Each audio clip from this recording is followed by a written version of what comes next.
I'm pleased to be joined by filmmaker and activist Robert Greenwald, just back from Pakistan, where he interviewed drone attack survivors for his upcoming documentary, Drones Exposed. Mr. Greenwald, good evening, and thank you for joining us.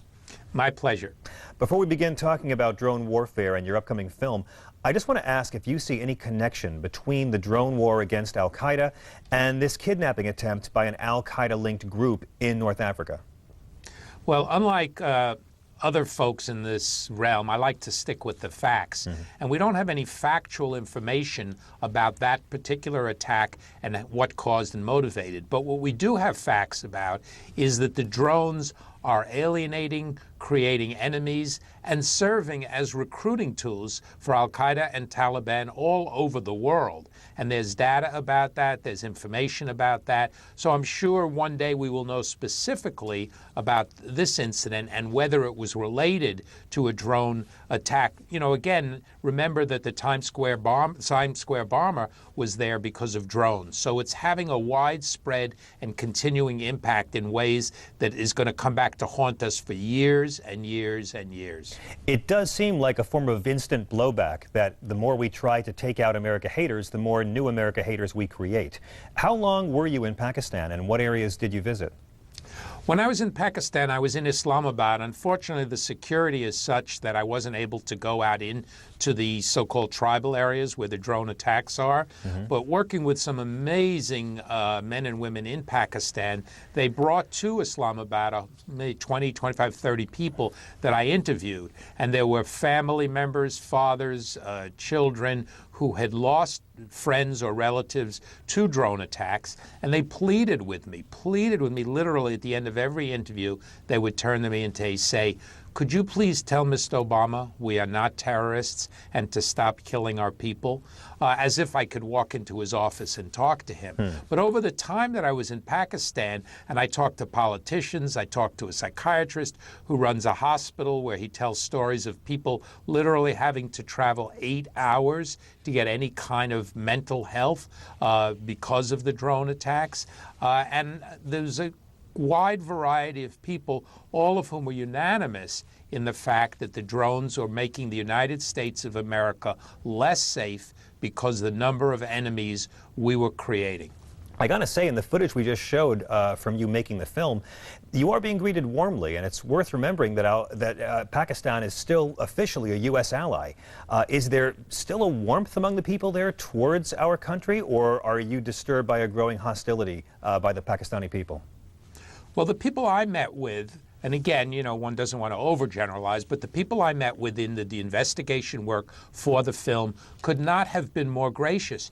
These were people, you know, a man held up a picture of his 65, 70-year-old mother, and he said, look, she was killed by a drone. She's not a terrorist. He and his children, her grandchildren, couldn't have been friendlier, couldn't have been more helpful, and wanted to get the word to the United States that they were not doing anything to justify our assassinating them and their relatives. So they seem to be able to separate, at this point, the United States policy from members and people of the United States of America. But as Imran Khan said to me, who's a presidential candidate of Pakistan, he said, yeah, there are some, let's say, 100 fanatics in this tribal area. You now have 1 million people who hate you because you're murdering their relatives. And think about that for a minute. Just think about that. And think about, we did a separate video on this, which is on our website, 178 children have been killed by drones in Pakistan and Yemen. Well, John Brennan, who's been in charge of President Obama's drone war, says that the drone strikes have been executed with surgical precision. Does that jibe with what you found on the ground? No, that's a disgusting statement. They've not been executed with surgical precision, although maybe a terrible hack surgeon, if that's your definition. But there are numerous people, numerous incidents of absolutely outrageous civilian casualties. And the other thing that we must understand is, even if the drones are technically accurate, and there may be some question about that, how are they getting the information as to who to attack with drones? Well, their ex-Pakistani military are bribing people in the provinces to give them names, and that's how and who the drones are being directed at. And just like in Guantanamo, people are turning in folks who they have grudges with or who they're enemies. So we really must think about that. These, you know, these incredible instruments flying from the sky, attacking and killing, are based on a neighbor turning in someone in another village because they have a grudge. And sadly, bribes leading to bad intel are all too familiar in this long and destructive conflict. We've only got about 20 seconds left. Do you think, sir, that whether we like it or not, drone warfare is the future of American military deployment? Well, I think we have to do everything in our power to stop it, for all the obvious reasons, morally, spiritually, and it's not making us safer. And as Americans understand that, as policymakers understand that, as we get the word out, I hope that the policy will be changed. Really quick, 5 seconds, but the argument that it keeps troops out of harm's way, does that persuade you?